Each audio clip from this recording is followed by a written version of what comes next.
Ciné-Rire sur Cinéma Radio. Ciné-Rire.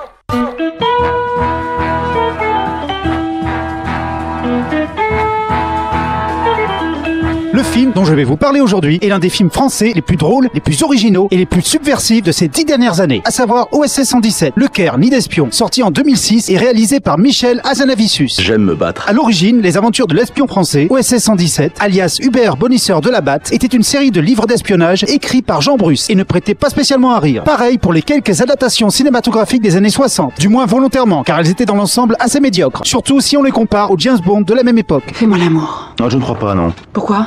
Pas envie. Dans les années 2000, la Gaumont, qui en détenait les droits, décida de la réadapter. Mais le réalisateur, ainsi que son scénariste, Jean-François Alain, ex-auteur des Guignols de la grande époque, celle de Delpine et Gassio, eurent l'idée d'en faire une comédie parodique. Et surtout de faire du héros un être raciste, macho, homo-refoulé et quasiment à la limite de l'imbécilité. Vous voyez l'automobile derrière moi ? Oui. Ça fait un petit moment que je l'observe. Eh bien ? Eh bien, elle est absolument impeccable. C'est quand même bien mieux une voiture propre, non ?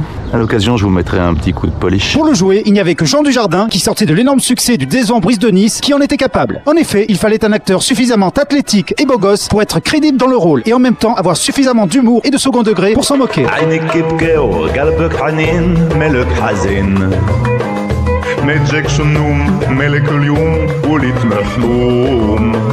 Le but du film n'est pas de raconter une histoire cohérente et structurée, mais de se moquer des vieux films d'espionnage et d'en dénoncer les clichés sexistes et racistes qui étaient le reflet de la France d'après-guerre. France qui est représentée par le héros, imbu de sa personne et de la supériorité coloniale de son pays. Sinon, pour revenir à ce que vous disiez là sur la situation d'Égypte, le développement, modernité, moi je veux bien, mais enfin, s'il n'y avait pas les Occidentaux. L'est-il ? Moi je vous dis ça, c'est en toute amitié. On est en 1955, les gars, faut se réveiller. Hein. Les ânes partout, les djellabas, l'écriture lisible.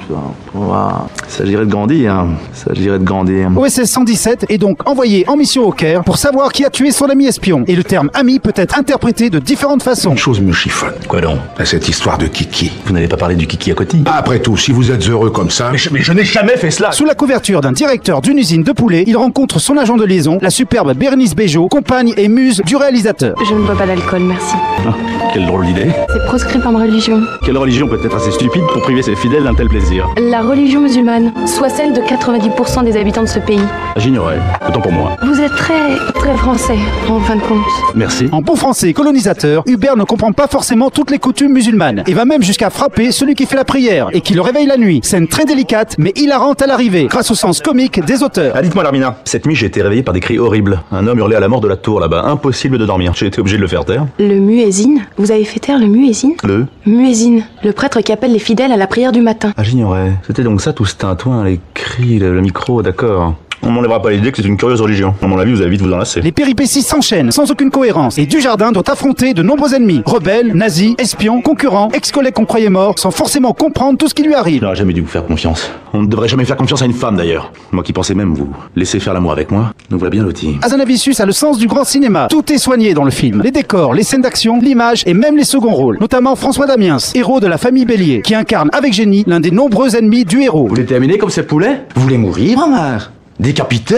Vidé ? Plumé ? C'est ça que vous voulez ? Si c'est pour garder mes poules, oui. Moi, je vais vous tirer comme un poulet, vous allez prendre un plomb dans le cul, vous allez me demander où il vient. OSS 117 est l'un des rares films français à proposer un spectacle comique à gros budget. Mais il est également très intelligent, par sa vision assez critique de la France colonialiste et raciste. Ceci est un pistolet. Par le passé, il a su faire parler beaucoup de monde, hommes comme femmes d'ailleurs. Il se charge et se décharge comme ceci. Charger, décharger, charger, décharger, charger... déchargé. Même si on peut lui reprocher un rythme parfois assez hésitant, il fonctionne beaucoup grâce à Dujardin, qui joue les imbéciles comme personne et qui apporte beaucoup d'humanité à ce personnage souvent détestable. Je n'ai jamais pu refuser quoi que ce soit d'une brune aux yeux marrons. Et si j'étais blonde aux yeux bleus ? Cela ne changerait rien, vous êtes mon type de femme, Larmina. Tiens donc, et si j'étais naine et myope ? Eh bien, je ne vous laisserai pas conduire. Ça n'a pas de sens. De plus, le film impose Hazanavicius comme un cinéaste à suivre, très référencé et cinéphile, comme on le verra par la suite avec The Artist, qui reprend le même couple d'acteurs. Les aventures de l'espion débile auront une suite. Rio ne répond plus, qui approfondit avec brio la veine délirante et subversive du premier film. L'effet de surprise en moins. Voilà, je vous donne rendez-vous très bientôt pour une nouvelle chronique, et surtout, n'oubliez jamais de rire parce que personne ne le fera à votre place.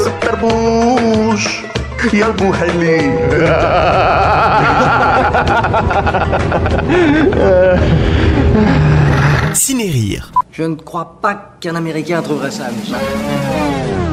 Ciné-Rire. En vidéo sur YouTube en rejoignant la chaîne Cinéma Radio. S'il vous plaît, regarde.